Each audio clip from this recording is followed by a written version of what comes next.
Hey guys, what's up? Cormando here. Welcome to my NXT TakeOver Respect predictions. I thought I was recording, and I just went back to check in the middle of it while I was speaking, and it wasn't recording. I was like, what the fuck? So, we're gonna start again. We have the predictions. I was just watching NXT. I just got it watched today because I had to work late on a Thursday. I had to work extra 2 hours, and I didn't have time to watch NXT then, which is when I usually watch it. And then Friday, I had to start work at 5 in the morning, which was brutal. And I was supposed to finish at like 1, which would have been like 8 hours, but that didn't happen because I didn't get the job done. And I just ended up working to the usual time of 4:30. And I tried to watch SmackDown last night because I was like, oh, I'd like to get SmackDown out of the way. And I got about 8 minutes in, and I fell asleep. So I didn't get that watched until today, and I just finished NXT. So we're now on to the gonna give my predictions. So let's do it. And it is recording now. It's definitely recording. We have the Dusty Rhodes Tag Team Classic. I feel like they haven't I don't know, like not really, like it's been building okay. I just feel like we should have seen more of the matches, like especially once we're into the quarterfinals. I could understand sort of maybe the first round not showing matches, but like quarterfinals and that, you should have been showing all the matches. I don't know, I just think that they should have done that. But moving on, we have Finn Balor and Samoa Joe versus the Mechanics, Scott Dawson and Dash Wilder. I really like Scott Dawson and Dash Wilder. I love their finisher. I think it's I can't remember what the bloody finisher is called. No, it ends in like an ER. I don't know. It's not like Face Crusher or Smasher, Destroyer. I can't remember, but it's awesome. It's like the 3D into the Codebreaker. But unfortunately, I think Joey Samoa and Finn Balor is going to win this one. As much as I love them other two guys, they should be pushing these other teams, but I think Finn and Joe will win this. So yeah. And speaking of Finn, they were in Nashville last night for a house show. And I read the results, and it was better than the weekly shows of NXT, which it has been like that for the last few months now. Don't know what that's about, but it kind of annoys me because the weekly shows, they're okay, but I don't think they're as good as they once were. I kind of miss like the 2012, 2013 NXT at times. I just thought at times it was better in my opinion. But Finn posted this thing of him doing a crotch chop outside of TNA's like headquarters thing, which kind of surprised me. I was like, oh god, I think he's gonna get in trouble for this. But no, it's still up. It's still up there. But then Grado got involved, and there was Grado was doing like a thing outside of WWE, the Performance Center or something. He had like a picture, and then they were like teasing a match or something, and then CM Punk got involved. I don't know, it was crazy. I was just surprised to see that, up there, Finn posting something like that, and it to stay up. I thought that was interesting. But anywho's, on the next match, we have Jason Jordan and Chad Gable versus Baron Corbin and Rhino. I really like Gable and Jordan. I love the ready, willing, and Gable thing, and I love the whole cocky heel gimmick that they were working. And I've really been impressed with Jason Jordan. I had a match a couple of weeks ago. I think it would have been the one against the Hype Bros, was it? Or was it the one before? I don't know, because they didn't air some of these matches. I think it might have been the one before against Neville and Solomon Crow. I don't know, but it really impressed me. Like, he was coming up with all these amateur wrestling moves, and I think like German suplex and stuff. It was just really like dominant. It really surprised me because I've never seen anything like that from him before. So hopefully we get to see more of that in this match. But I really don't want to see Corbin and Rhino win. Surprised to see them get as far as they did. I thought the Ascension was going to win the first round. I thought Triple H was going to take him in and use them well, but the way the match ended was understandable. It was good sort of heel stuff, but I just thought he would have used them well since they get used horrifically on the main roster, along with loads of other NXT people and non-NXT people on the main roster. But I'm going for Gable and Jordan. I'm gonna want to see these guys win it. They did have a thing with like the mechanics on NXT this week, so maybe even the mechanics will get through. I don't know, because like Gable and Jordan said that there was no chance, like not likely, I think was the exact quote, that the mechanics would get through Finn and Joey Samoa. But so moving on, the winners of match 1 and 2 for the finals. Well, I think Joe and that is a definite. They'll definitely be in it. So if they win it, Joe and that, I think like they'll do the celebration thing, which will be by like Cody Rhodes and Goldust going to present the trophy thing or whatever, statue, whatever it is. And then maybe Joe will turn then. But if not, then I think Gable and Jordan will win it, or somebody. I really hope Corbin and Rhino don't win it. I just don't want to see that happen, because Corbin, I just don't like that guy. He's so horrible, especially at promos. Like, people speak about Roman Reigns being bad at promos. Holy shit, Corbin's like 10 times worse. But Joe and that might lose, and maybe by like a mistake or something from Finn or something, maybe like an accidental hit thing. But then they'll ask, "Oh, was it an accident or was it on purpose?" Blah, blah, blah. That same shit that they do every single time, which is so annoying. And then Joe maybe will turn then. I don't know. That's my predictions for that. Now next we have Apollo Crews versus Tyler Breeze, and there hasn't been a whole lot of build to this match. Not really at all. I think they had like a backstage thing like a week or two ago, and that was about it. Breeze was speaking about him in a backstage thing against Johnny Gargano and that. Did I speak about Johnny Gargano? I don't know if I did. Maybe that was before it started recording. But I really been liking Johnny Gargano and Tommaso Ciampa, especially Gargano. Like, yeah, he's had some awesome matches. All his matches have been awesome, especially the one this week against Apollo Crews. I thought they both looked really good in that match. Hopefully he gets signed to NXT, because he's really good. Tommaso Ciampa's good too, but I really like Gargano. He's awesome. But anyways, Apollo Crews, Tyler Breeze. Apollo Crews will win it. Like I heard Tyler Breeze like a couple of months ago or something that he's like pissed that Kevin Owens is on the main roster and was getting used the way he was, and he isn't up there. I mean, Tyler Breeze is, if he gets to the main roster, he's just gonna end up like Adam Rose, The Ascension, Neville, Lucha Dragons, Emma, Summer Rae. Need I go on? It's just not gonna be used well. Like I hate watching this shit with the Lucha Dragons and Neville versus the Ascension and that. It's just shit. It honestly is. It's just shit because they're not being used right. It's just, the matches are shit. Just horrible. Absolutely horrible. I hate seeing the way they're being used. It really just annoys me. But I mean, Sin Cara's pretty horrible. You know, he is realizing it more and more. Like, he botches a lot. He's really just one of the worst attempts at a high flyer I've probably ever seen. And I'm not really one to go out and say shit like that, but he really is bad. Like he botched some springboard thing like a week or two on Raw. Just it's just horrible. Let's move on.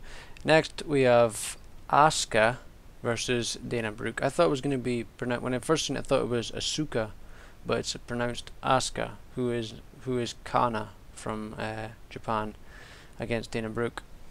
I thought she looked so like strange when they did that like sort of contract signing thing. She's supposed to be like this beast and so dominant, and she's coming out and jumping about and so happy and that. I was just like, what the fuck is this? I thought it was so weird. And then like Dana Brooke and Emma came out and was making fun of her. She just walked away, and then at the ramp she turned around and smiled. I don't know. I thought she was also going to come out on this week of NXT after Dana's match, but no. Just again, not a lot of great build to to this. I mean, it's decent. It could have been better. Asuka will win this one definitely. I think it'll be a decent match. She's pretty. I've seen some stuff and she's pretty brutal. Some brutal kicks and stuff. So it'll be interesting to see that. But I really like Dana Brooke. I hated her at first, but she's grown on me. She's really impressed me. I think she's a good wrestler, a good character. She's toned down with the makeup a lot because she looked so weird at first. She really did. She looks a lot better now. And I like the thing with Dana and Emma. I think we're going to eventually see Dana go for the women's title, as well as Emma, hopefully at one point. I'd like to see Emma get the NXT Women's Championship. That would be really cool to see. I hope that happens sometime. And also speaking about the women, Carmella got a concussion or like a stinger or something they were saying at NXT last night in Nashville because she took a knee apparently from Eva Marie, and she like must have, I don't know if Eva maybe actually hurt her properly or something, or didn't hit her properly, and she banged her head when she fell. I don't know what happened, because I didn't see a video or anything, but apparently she suffered a concussion. And Eva was met with "please retire" chants. I've seen so much good stuff from Eva, like in her Instagram videos, with this suicide dive and springboard tornado DDTs and stuff. We haven't really seen any of that since she's been at NXT. And she did that botch pin a few weeks ago, which was horrible. I couldn't believe how. I just couldn't believe it happened, and the crowd just went nuts. I was like, holy shit, that was totally 3. It was ridiculous. Maybe we would have seen a Carmella Eva match again if she wasn't injured, but I don't know. But yeah, she's improved, but they keep saying they want her to be women's champion. There's just no way she deserves to be women's champion right now. Maybe in a year, but nowhere near ready for it now. Just not a chance. But apparently, like, Triple H is the push for Eva is coming back a bit, and they're gonna go with like a Dana, Emma, and I think Alexa Bliss was one of the names I seen. I think it was a couple of weeks ago. So that'd be good to see. Alexa Bliss and not get involved, because I heard she had a good match. It was like a triple threat or something with I can't remember who it was. Let me just look it up. It was a triple threat, and apparently it was a really good match. There we go. Here we go. Come on. It was Bayley versus Emma versus Alexa Bliss. Like, almost every match was really good, it said. I think the only one that wasn't really good, didn't say it was good, was the Bull Dempsey and Elias Sampson. But apparently every other match was really good. It was, it just annoys me because the weekly shows, they're okay, but they're not great, It annoys me hearing about all that stuff with the house shows being really good. But anywho's, we'll move on to the last match. Bayley versus Sasha Banks, a 30-minute Iron Man match. Still don't know why they haven't called it Iron Woman match. The crowd was chanting it when it was announced, but they still haven't done it. Like, when it was announced, I thought that was awesome. In the contract signing, I thought that was awesome. But apart from that, they just haven't built to this match very well, in my opinion. This entire takeover feels rushed. Like, I remember I said before that I thought 3 months was like too long, but they just haven't. I just don't think there's been enough build to this thing. Like, I just seen that video package with Bayley not down to NXT, and it was really good, and it made them look like such, like a star, a true star of the show. But it just seems like they're just riding off of the NXT TakeOver Brooklyn match, which was an awesome match and is the match of the year so far for me and a lot of other people. But they just haven't built to this very well, in my opinion. It's still good, but it should have been so much better. It just annoys me because they should be building to this. This is a first time ever thing. Iron Man match. and the main event, I just felt like there should have been more build to it.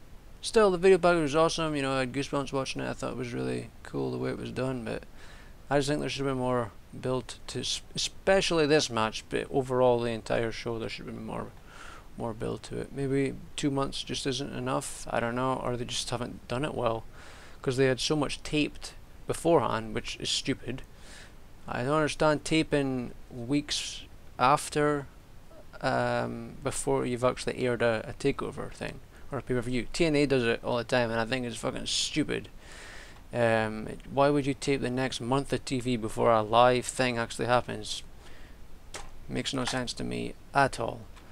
But Bayley will win this match. They released, like, Bayley posted a thing on Twitter and Sasha posted a thing on Twitter, like an essay story thing.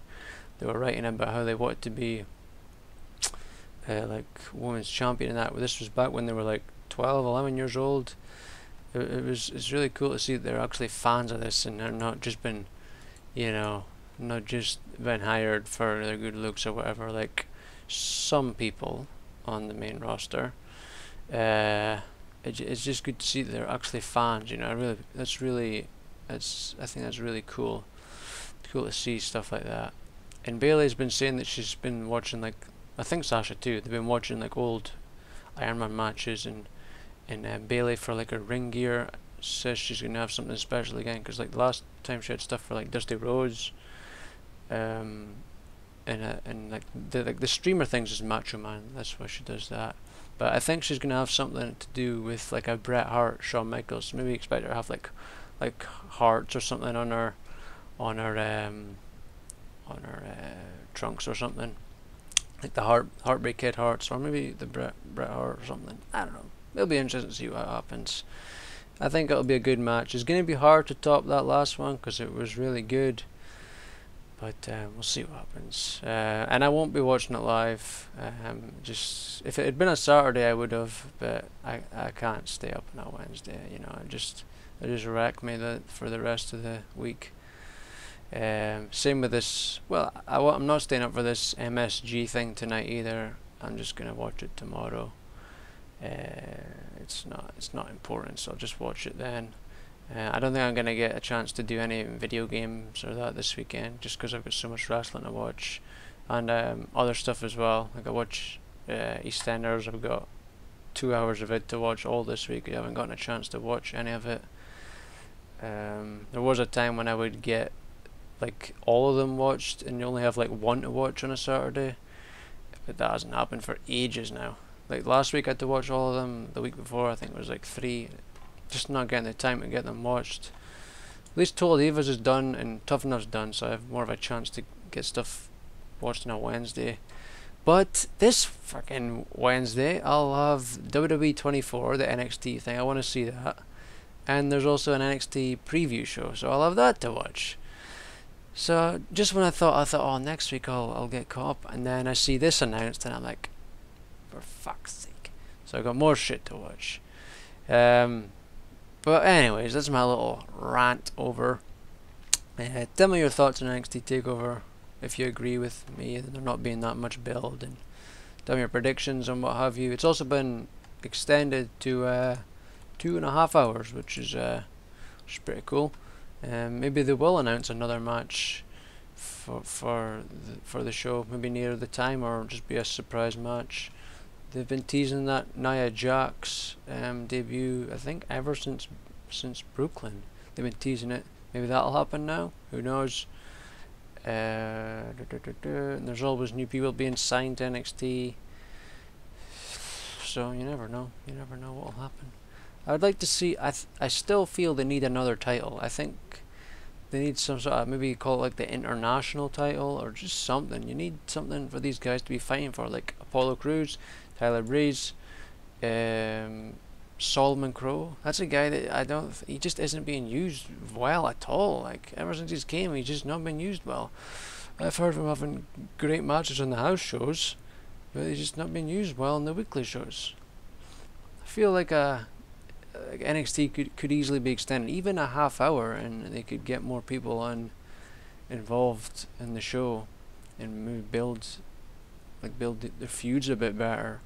I don't know. It's lacking. It's lacking. The same with the main roster though. Like people are like wanting like a brand split again. Like SmackDown is just pretty bad now. It really is. Like sometimes it's okay, and then sometimes it's really bad. It does bad in attendance and stuff as well. And Raw's ratings is the lowest, I think, since 1997 or something. I think it's down to like 2.33 or something. I think this week's was, and apparently Vince is not happy. But of course, not blames everyone but himself. You know, the guy who approves everything, but he'll blame everyone else. You know, logic. But yeah, I think a brand split could work. People say there's not enough star power, but if Vince wasn't in control, like if you give control of or something of SmackDown to Triple H, or if Vince just step back and let other people really take over everything related to it, I think it could work. Like if you maybe had Paul Heyman in control of one show, Triple H in control of another, I think you could see some good shit. I really do. And and I heard Mick Foley speaking about something with Dolph Ziggler and Cena. He says this could be like a feud that would really elevate Ziggler to being like the man and being like to finally get him to main event status. With this whole thing with like on Total Divas with Dolph going after Nikki, they could really build on it. So maybe that could work, but it won't work because this WWE will just have Cena beat Ziggler a gazillion times. Ziggler maybe get one win, Cena will get 47. You know, that's how it works with Vince. Can't build anyone. People keep saying Kevin Owens is going to save the Intercontinental title. No, he's not. Just telling you as it is. No, he's not. I like Kevin Owens. I used to mark out when his music hit when he was in NXT and when he initially came up to the main roster, but he just isn't being used right. What a surprise. He was a dominant beast at NXT, and when he sort of first arrived on the main roster, and now they have him as the cowardly heel. I don't have any problems with cowardly heel, but when you go from the dominant beast to that, you know, like I'm not these stupid people that complain about screwy finishes and heels walking away like Seth Rollins. Like that's just how it works, you know. But my problem is for Kevin Owens going from being a beast to being like a coward. It just doesn't make sense, you know. It really doesn't. I like the guy, but they're ruining him, which is no surprise. But I'm gonna stop because I've kind of rambled here for a while. So thanks for watching. Hope you enjoyed. Tell me your thoughts on the show. Tell me your predictions and all that. And yeah, I'll see you for the show when I see you. Bye bye.